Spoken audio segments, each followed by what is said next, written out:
I'm a retired deputy sheriff with 32 years of service. During my career, I spent most of my time on night shift. Nights always seem to energize me. Maybe I'm a little weird, but I love the nights. As a police officer, I saw many tragic things, including many horrible death scenes and just downright hateful or evil people. These are my thoughts as to what I've encountered. Evil is real. There are forces we don't fully understand, but they are there and they certainly can harm us. In the county I served, we were very close to the city and state police and often backed each other up on calls. Our county is also very diverse, with cities in the south and farmland country to the east, north, and west. There was a cheap hotel near the interstate and between two cities. It was like zombie land there. So many poor people who were addicts would rent rooms to cook their dope or try to get out of the weather for a night or two. I backed up the city guys many times, as there was also a bar in the hotel and fights were common. The whole area around the hotel just gave me a bad feeling every time I went there. One night I recall we had gone to back up the city guys, and it was like the devil had taken over the place. There were fights inside and outside the bar, a domestic fight in one room, and several complaints of arguing in others. We were there at least 3 hours that night, and my senses were on high alert. The people I dealt with really unsettled me, as I felt cold and horrible despair radiating from each of them. The last thing we dealt with was an overdose in an upstairs room. I was the second officer to enter the room, and I immediately wanted to turn and run. I felt a sadness I've never experienced, along with a damp and odd smell I had felt before at death scenes. Standing there, I could feel a presence I'd not felt before, and I must tell you, I was scared to death. Lying on the bed was a young girl in her 20s. She was deceased and still had a needle stuck in her arm. Her body was twisted up as if she had been in great pain. Though I could not see anything, I felt a very heavy and evil presence around her.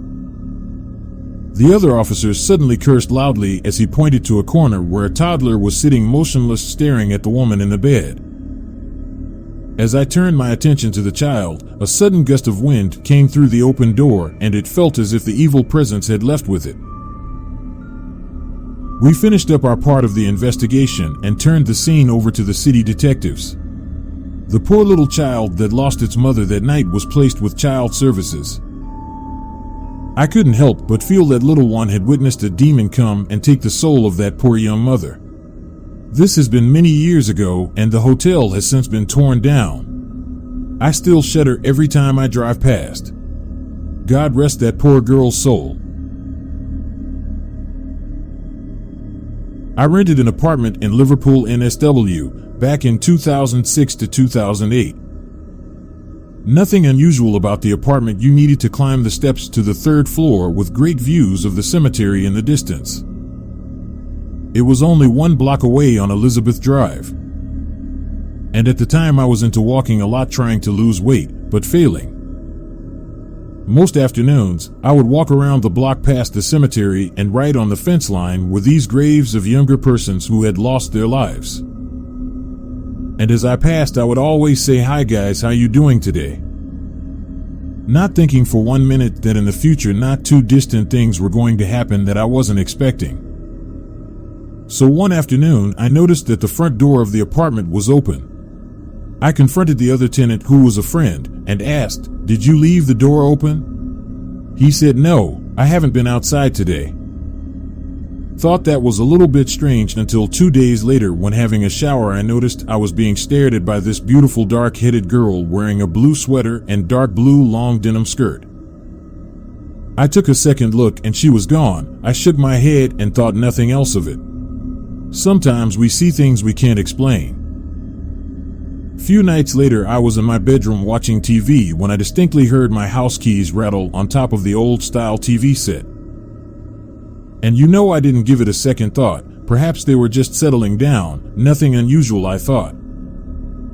About 2 weeks later, I had a friend over for dinner. She was standing in the kitchen door facing out when my friend said to me, "Who's that girl that just walked past the doorway?"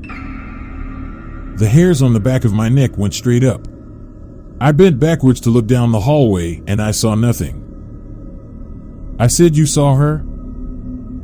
My friend described her to a T. At this point, it looked like she was here to stay. Was this ghost girl? My friend described her to a T. At this point, it looked like she was here to stay. Was this ghost girl? Over the coming weeks, I saw her more and more, watching me shower or watching TV, with her making loud noises and screaming in the middle of the night around 3 a.m. Even banging doors was happening. I decided it was time to do something about it.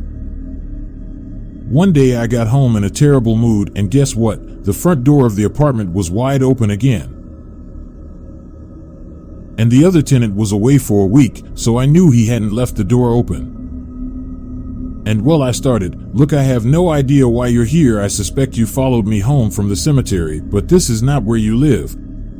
I said to this ghost girl as I'm walking around the apartment, I said, "You need to look towards a light and don't be afraid to go towards it.